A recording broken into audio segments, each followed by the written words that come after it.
2015년 5월 2일에 미국 라스베이거스 MGM 그랜드 가든 경기장에서 세기의 대결로 알려진 권투 경기가 전 세계 권투 팬의 뜨거운 관심 가운데 열렸습니다. 경기적 발매한 입장권은 티켓당 7,500달러, 한국 돈으로 810만 원입니다. 이런 고가에 팔렸지만 60초 만에 매진이 되었습니다. 어떤 대결이기에 이렇게 관심이 쏠렸을까요? 먼저 8체급을 석권하고 통산전적 57승 2무 5패인 필리핀 복싱의 영웅 파퀴아오. 이에 맞서는 선수는 5체급을 석권하고 47승 무패의 기록을 보유한 미국의 복서 메이웨더였습니다. 전적만 봐도 사람들이 얼마나 기대가 될까요? 정말 최고의 권투 선수들이 이렇게 붙은 것이죠. 그럼 누가 이길까? 정말 많은 기대를 하고 예상을 하고 많은 사람들이 집중을 했습니다. 누가 이겼을 것 같아요? 필리핀의 파퀴아오냐, 미국의 메이웨더냐. 아, 여러분. 네? 네. 그런데 경기가 시작됐는데 예상과 달리 경기는 싱겁게 끝났습니다. 근데 이 싱겁게 끝났다는 건 뭐냐면 빠르게 끝났다는 게 아니라 재미없게 끝났다라는 거예요. 한 선수는 경기 내내 쫓아다니고 한 선수는 경기 내내 피해 다녔습니다. 그러니까 복싱은 서로 치고받고 수비를 해야 되는데 한 명은 일방적인 공격을 하고 한 명은 일방적으로 수비를 하니까 이 보는 사람들도 이게 뭐야 라는 그런 마음을 가졌다는 거죠. 결국 3대0 판정으로 메이웨더가 이겼습니다.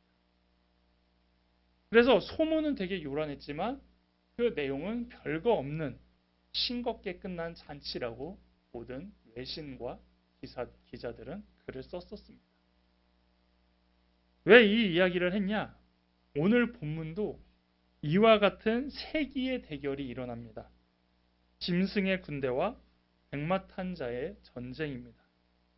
짐승의 군대는 19절에서 보면 세상의 모든 왕과 장수들을 총동원하여 사력을 다해 공세를 벌이려고 합니다. 최후의 싸움을 앞두고 있습니다.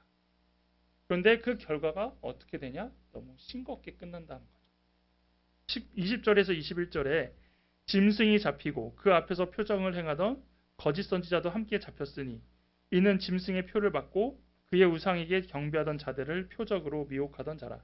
이 둘이 산채로 유황불 붙는 못에 던져지고 그 나머지는 말탄 자의 입으로부터 나오는 검의 죽음에 모든 새가 그들의 살로 배불리라. 어마어마한 군사들이 있고 백마탄 자와 그 뒤를 따르는 자들이 이제 붙어서 치열한 전쟁을 예상했는데 순식간에 싸우는 싸움으로 보여졌다라는 것입니다.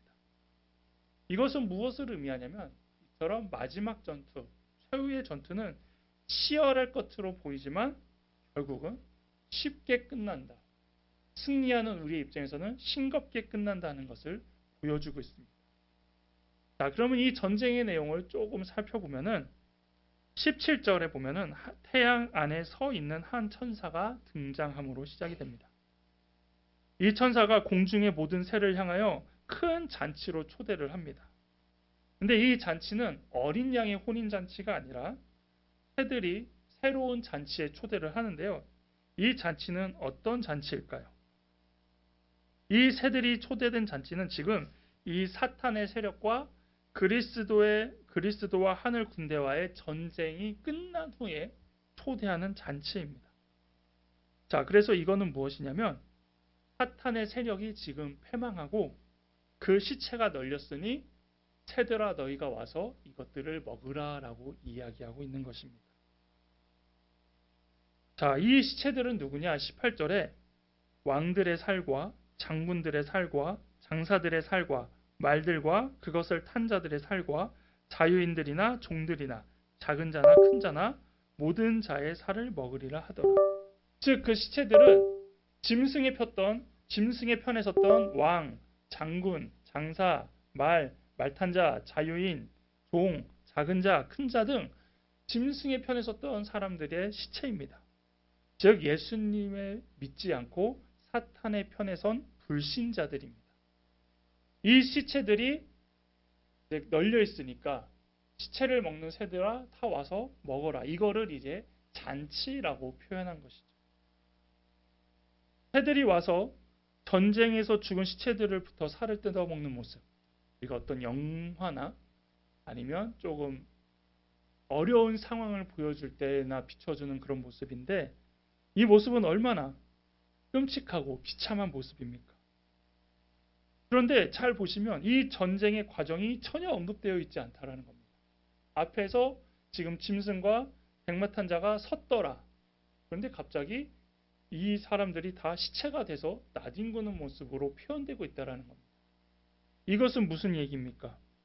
일방적으로 승리했기 때문에 그 과정이 없었다라는 겁니다. 그냥 한 방에 끝나버렸다라는 것이죠. 그래서 이것을 순서적으로 보면은 잘 보시면 천사의 선포가 이미 전쟁이 일어나기 전에 이루어집니다.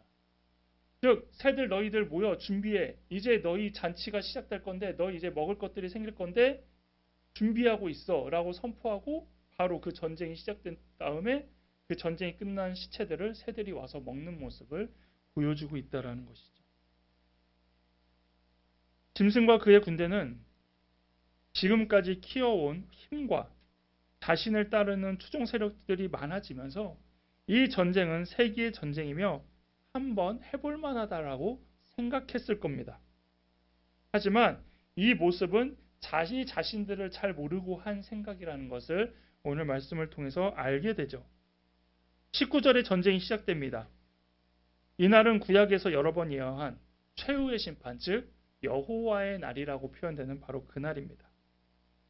그런데 그동안 예언되었던 이 상황, 여호와의 날, 마지막 전투는 치열할 거라고 우리도 예상하고 있고 생각하고 있지만 그 전쟁은 너무나 싱겁게 끝나버리는 모습입니다.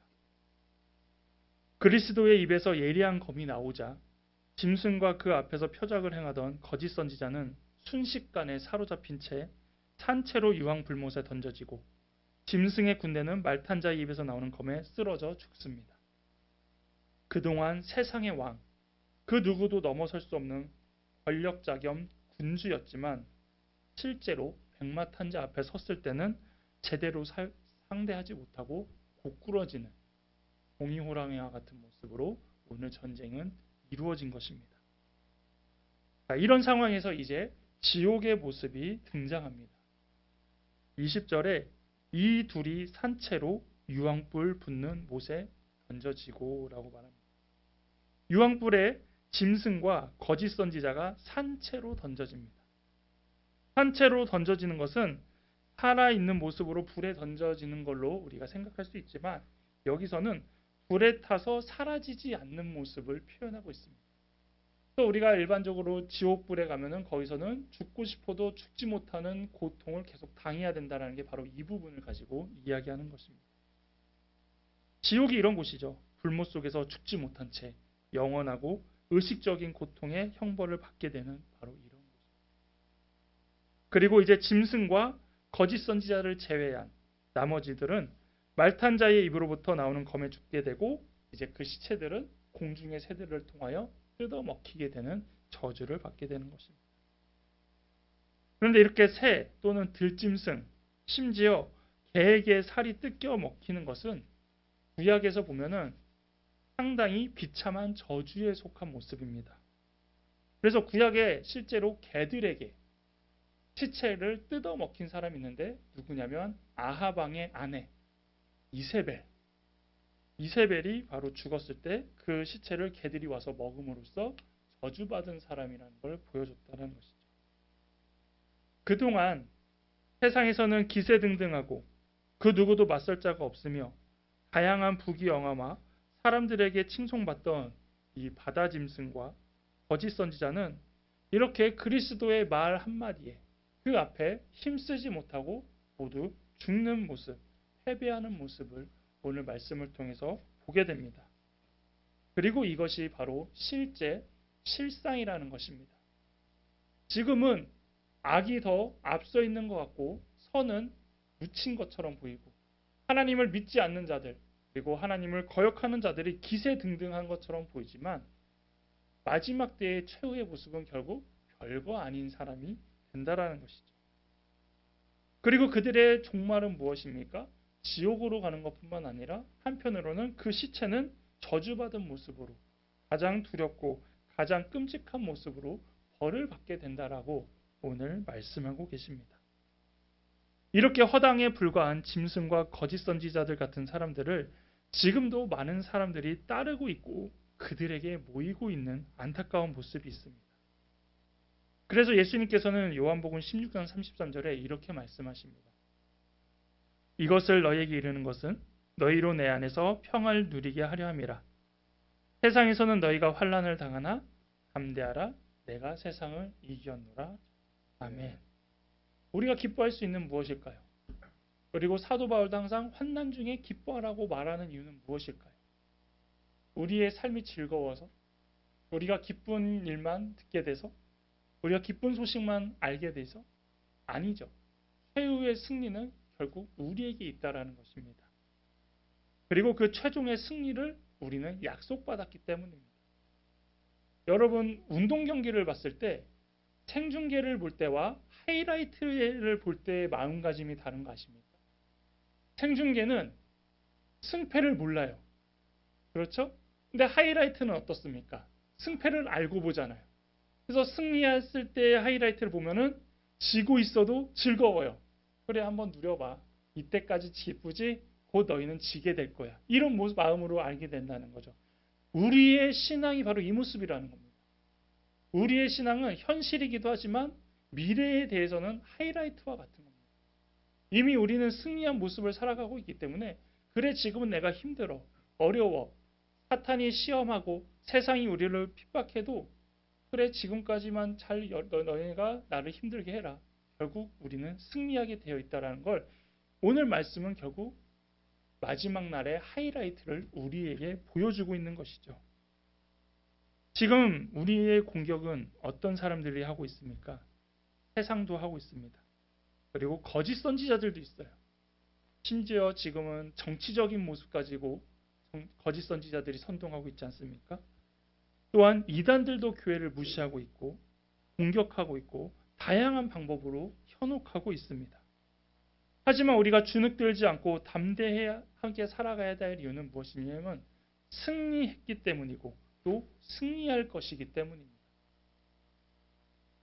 이제는 아이들 용어로 한방감도 안 되는 이 짐승의 권세와 사탄의 세력에 우리는 더 이상 힘들어할 필요가 없다라는 것이죠. 여전히 한국교회가 힘들다고 하죠. 여전히 한국교회에는 힘이 없다라고 이야기를 합니다. 근데 교회 무너집니까? 교회 쓰러집니까? 교회 휘청거립니까? 그렇지 않다라는 겁니다. 도리어 더 말씀과 복음으로 준비되어 있고 든든히 서 있다라면 그 교회들은 분명히 하나님께서 기억하시고 승리케 하시고 또 거짓 선지자나 그런 선동에 의해 흔들리는 교회는 그에 맞게 하나님께서 또 징계를 내려서 회복을 시키시던지 아니면 거짓된 곳은 무너뜨리는 것이 하나님의 섭리인 것입니다. 오늘 이 말씀을 통하여서 우리는 이 최후의 승리를 기대하시길 바랍니다. 이게 계속 저도 느끼지만 되게 오래 있다가 이런 일이 일어날 것처럼 여기졌다 보니까 되게 현실적이지 않은 것 같아요. 언제 승리하는 거야? 언제 끝나는 거야? 이거는 뭐 언제 일어나는 거야? 라고 생각할 수 있지만 최후의 승리는 승리지만 그렇다고 하나님께서 우리에게 맨날 패배만 하도록 우리를 이끌지 않으신다라는 거죠. 오늘도 이기게 하시고 내일도 이기게 하신다는 겁니다. 이 승리를 붙잡고 나가고 이 기쁨과 감격을 붙잡으면서 최후의 승리를 기대해야 되는 것입니다. 그러면서 우리가 이 최후의 승리를 기대하며 기다리는 하나님의 복된 백성으로 담대하게 살아가는 여러분 되시기 바랍니다.